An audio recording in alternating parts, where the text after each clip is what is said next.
Alright, welcome to my best possible GCSE tips. A lot of people will naturally try and go to the people who got the highest grades in their GCSEs for tips, but the truth is, some of those people really didn't need to study that much for their exams, because to those people, it really does come that easily. These were the grades I got in my GCSEs. It wasn't easy. I had to study long hours, and that's why I think the tips that I'm going to give you guys in this video are going to be extra useful. And because there's only around a month until your GCSEs, let's get right into the tips. Tip number 1. Take advantage of mark schemes as much as you can. A lot of people underestimate how much examiners stick to specific wording and structures when marking answers.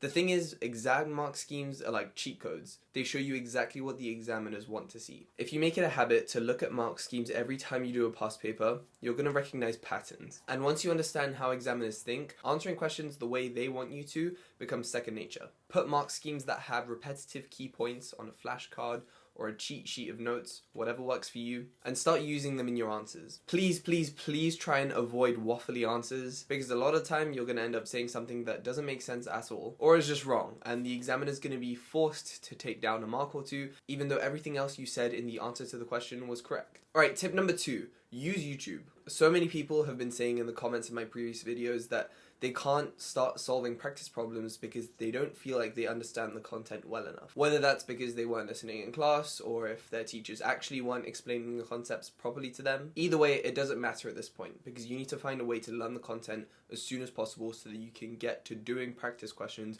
which is where you're actually going to learn as soon as possible. And YouTube is going to help with basically any concept you don't know. I'm grateful that I had really good teachers, so I remember only needing to use YouTube for very specific parts of the spec that I didn't understand. And in that case, I would just search up the name of the topic or the concept, watch the most popular YouTube video on it, make some really concise notes while I'm watching it, and get to solving as many practice problems as possible to actually apply the knowledge. Obviously, every subject has its own goats of YouTube explanations, and I'll just list a few that were some of my favorites. So Physics Online for physics, Cognito for biology and chemistry, free science lessons obviously for all of the sciences, Mr. Salas teaches English, Mr. Bruff, Mr. Everything English, all of those are for English Lit and Lang, and those were basically the only subjects I remember using YouTube videos to solidify my understanding of some concepts. If a worked example or a written explanation isn't cutting it for you, a video explanation might be the way for you. I know it was for me a lot of the time, but don't forget to apply what you learn. Now, I know that a lot of you might feel that your teachers don't explain things the best, and maybe even sometimes YouTube doesn't either. And in that case, you're probably going to want to think about getting a tutor. But not all tutoring is the same, so let's talk about lesson-wise, because I really haven't seen any company do it like this with this much care. Let's be real. At school, who teaches you makes all the difference, because tuition isn't just about repeating what's in the textbook, it's actually about understanding the thing you learn to the best of your ability. With Lesson-Wise, you get your first lesson free, but here's the catch. These aren't some random tutors on the platform. They are Oxbridge grads, top exam scorers, qualified teachers, and even examiners who wrote the exams you're probably going to be taking. Some students are working with tutors who are in the top 1% of admissions test scorers. UCAT, LNAT, grammar school prep, whatever it is, you name it, they've probably got it. This isn't just tutoring, it's an entire support system. There's resources, homework, check-ins, actual confidence building, and actual care. Lesson-Wise doesn't just match you to a tutor, they match you with someone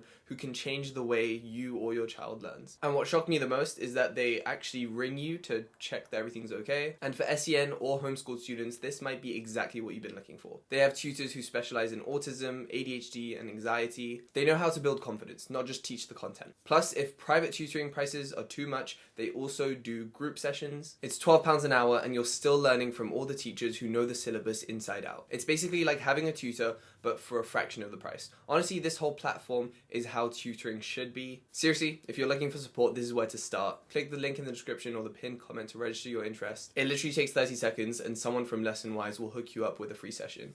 And a huge thanks to Lesson-Wise for sponsoring this video. Tip number 3. Make the most of the available past papers. First of all, way too many people in my comment section are asking which past papers to do. Should I ignore the ones before 2017 because they don't have the exact same specification as the current ones? And the answer is no. Do as many past papers as you can. It's not that much work. With proper planning, you can get a lot done. If you did a past paper every single day from now until when your exam is, that's around 30, maybe 40 past papers depending on when your exam is. Don't stop practicing, because just reading notes and learning from YouTube videos is not going to be enough to get you to the point of quickly answering the questions the examiners want answered. Tip number 4, use pre-made flashcards. There is really not that much time left until your exam. So the last thing you want to be doing is going through the entire spec and making flashcards on every single spec point. But that doesn't mean flashcards are useless. You can find some really good ones online, different YouTubers or random Quizlet decks online. I would often just steal those, and a lot of the time, every past paper I do, and I see a question that has a lot of the key points that are really repetitive in its answer, I would just copy paste those into a flashcard and go through those often. This mainly applies to the sciences.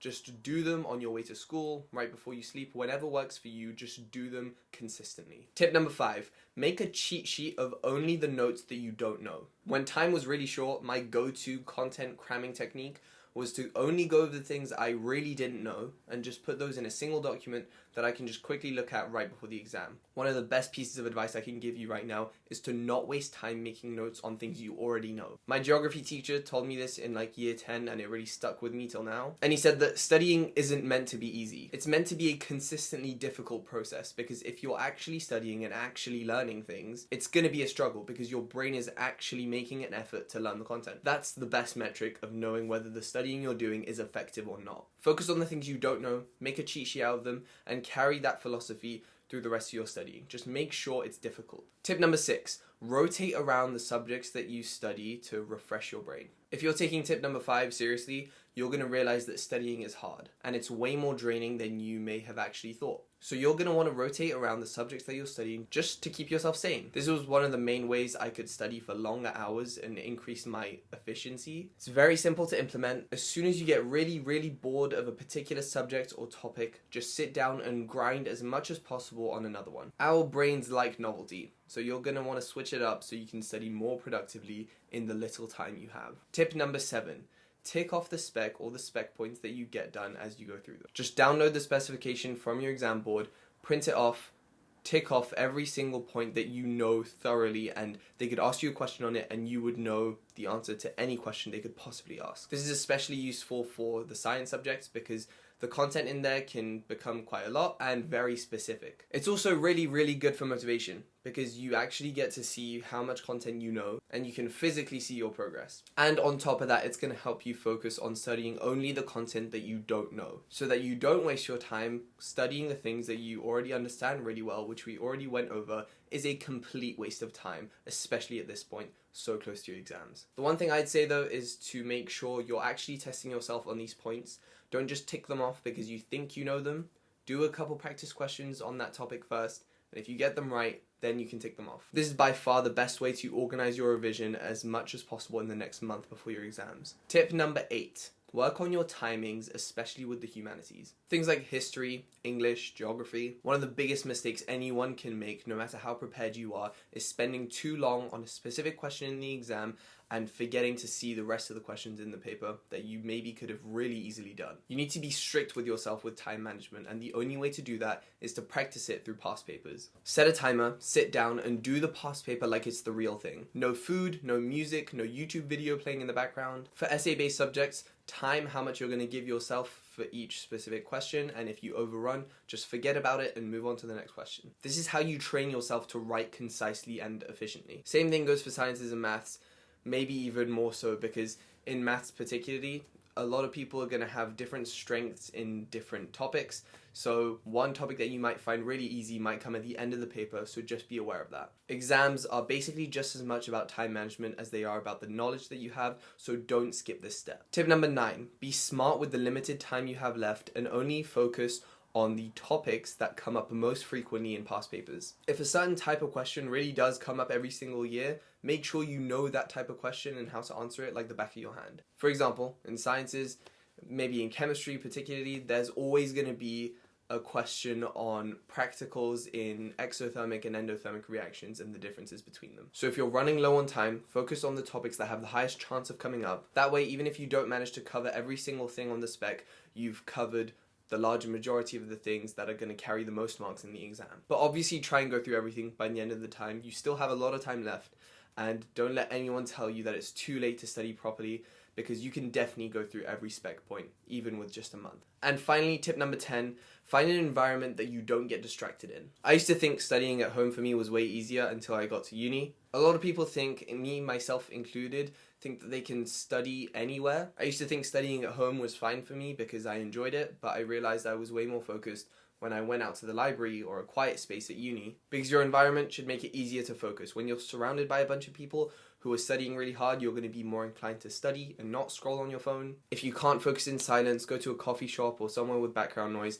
Whatever works for you. Alright, so those are my top tips for smashing your GCSEs in this last month of revision. Practice papers, mark schemes, active recall, time management. That's it. You've only got a few weeks, so make them count. If you focus on the right things, you're going to walk into the exam way more prepared. And remember, GCSEs might feel like the biggest thing right now, but in a couple months, they won't matter that much. So get them done and enjoy the summer, knowing that you put in the work. If this video helped, drop a like and consider subscribing. And let me know of any other study videos that you guys want to see in the comments below. Anything that would help. Huge thanks for watching, good luck to all of you, and I'll catch you guys in the next video.